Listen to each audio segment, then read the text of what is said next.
Fraziled with Rob. Welcome to Fraziled with Rob, and today we have a very special guest. It's Alicia Johnson. Hi. Also known by many here as AJ. Yeah, AJ. How long have you gone by AJ? As long as it's been hard for people to pronounce Alicia, because it's spelled differently than it's said. So what do people, over time, what do people call you? Like Alicia? Alicia. Alicia. One geography teacher called me that for an entire year. AJ just became easier. So I'm originally from Central Ohio.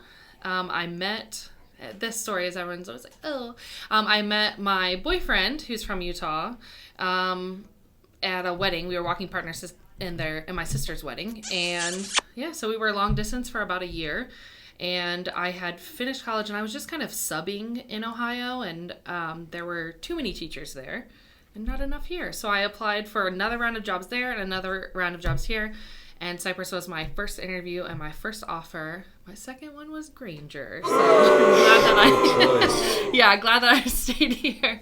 So worked out. And so how many years have you been teaching here? This is, someone just asked me that, and then I realized I didn't know. I'm 7. I think 7. I thought it might be 8, but it's 7. It would be 7 based upon, you came not too long after I got here. So I think I'd been here for about a year before. Yeah, and I was here just 1 year before we added 9th grade, so that's probably 7, right? Yeah, that was a great year adding 9th grade, wasn't it? That was a wild one. But in Ohio, their 9th grade is always there. So it was kind of weird when I first came here and there wasn't a 9th grade and getting used to the block schedule. In Ohio, it's 8 periods a day.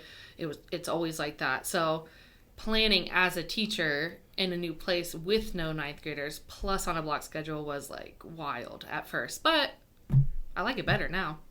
How long have you been the student body officer advisor? I think it was the end of my first year. So I think this would be like 6.5, because the end of my first year is when Kim Bryan, who was in charge of it for a long time, like 15 years or something, right? Yeah. Was kind of going to step down, and I kind of worked with her the end of my first year just to learn the ropes, and then took it over after that. So I think it's been like 6 years, which is wild to me too. and she's a hard one to follow. She really invested with the SBOs in this community. Yeah, it was very difficult to follow, but then I just kind of followed her lead with a lot of stuff, and then as I felt more comfortable, kind of changed up some of how kids are elected, and it's had a pretty positive change. I think I would say that for sure, and then I think the kids would say that also. So it's pretty cool. So who's your favorite warmonger in history? Ooh, Warmonger. I don't know if this is gonna be a popular one, but because some people say he wasn't, but I think Winston Churchill, because he also told it how it was too. So he's kind of a straight shooter, but then kind of stood up for what he thought was right, which I think was cool. But some people would say he's not a warmonger, but he definitely got called one a few times in history. So I think him. Well, I think historically, if you fall on what people consider to be the light side or good side, then they don't like terminology like that, right? That makes sense. Because things like warmonger refer more to bad guys. Yes. My next big trip we want to try to take, I think, is to go to England. So you say your next big trip. Have you tell us about a trip or two you've been on that are prior big trips? Every New Year's Eve, my boyfriend and I go somewhere, because his birthday is Christmas Eve, and he doesn't really get a birthday. So his favorite holiday is New Year's Eve. So we've gone to Japan for New Year's Eve. That was like 2.5 weeks in Japan. That was really cool. I really, really liked that one. That one was culture shock, but also easier than I thought it was going to be, to get around and like meet people and that kind of stuff. Before you go to the next one, did you know that Magna is a sister city to Yuzawa, which is in Japan? Yeah, I thought the Japanese people were some of the nicest people I'd ever met anywhere. And I thought there was going to be a huge language barrier because, of course, trying to read a more graphic language is difficult than like if we were trying to read Spanish or something. But no, it was so easy. So I always tell students, because they love Japanese culture, a lot of our students do. So it's if you want to go, you can go. And it was, if you can pay for the flight, everything else was relatively cheap. So it was good. Yeah, a lot of interesting things to see there. Yeah, for sure. So I think that was my favorite. But then the other one, there was one summer where we rented a car in Europe, and then we hit 9 different countries in 16 days in Europe. So I think that one was pretty fun too. Pretty tiring though, probably. Yes. Yeah, I was. I think we came back, and then I had like 3 days, and then school started, and I was like, why did I do that?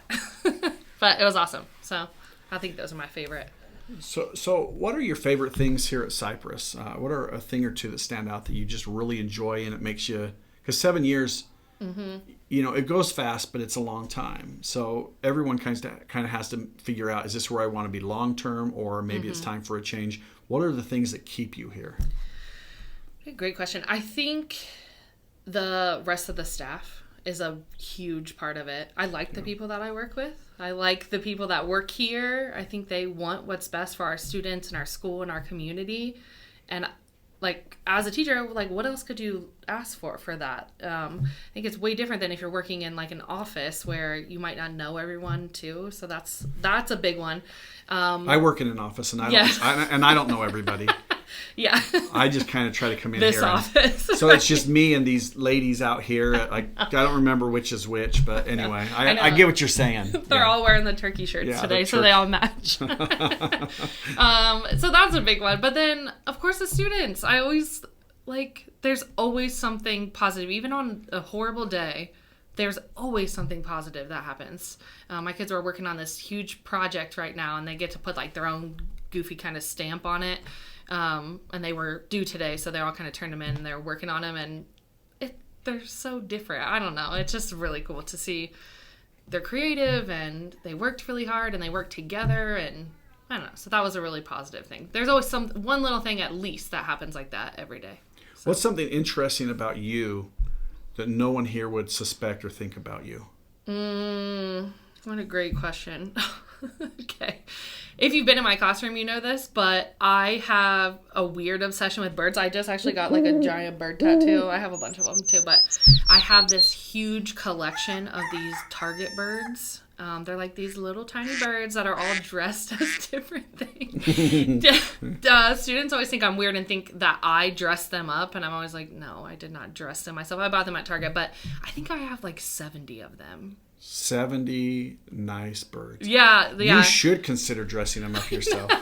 No, I know, because there's not a teacher one. There is a pirate one, though, and I spent so much time trying to find that one. So that's my prize jewel of my collection. But yeah, so I have this weird obsession with birds, and I don't really even know where it came from, but yeah, so. Have you seen the Alfred Hitchcock movie? Yeah. Yeah. I thought about being the lady from that for Halloween once, but I went with the Wet Bandits instead from Home Alone. Okay. Yeah, so that's another thing too, is I love Halloween. My poor boyfriend Dean gets forced into just being the side character of whatever I pick for Halloween. Did you dress up this year? Yeah, it was the Wet Bandits. Oh, that was this year. Yeah. Okay. Yeah, I was is it Joe Pesci? Is that his name? Yeah. Right? Yeah, I was him. So I had a bald cap and feathers, and I drew an iron on my boyfriend's face because he has a beard, and he's tall, so he looks like the other one. Yeah, and went to a Halloween party dressed like that, and yeah. Be a little more authentic. You should have used permanent marker. I know, right? Yeah, I know. I had I did use permanent marker to draw the red M. How he grabs a doorknob and his hands all burnt, so I drew the red M, and that was on there for a few days. So worth it, I think. Nice. Yeah. Well, it looks like it goes quick. Time's up, and we okay. appreciate you coming and talking to your fans. Yeah. And this has been Fraziled with Rob and AJ. Thanks. Oh, cheers.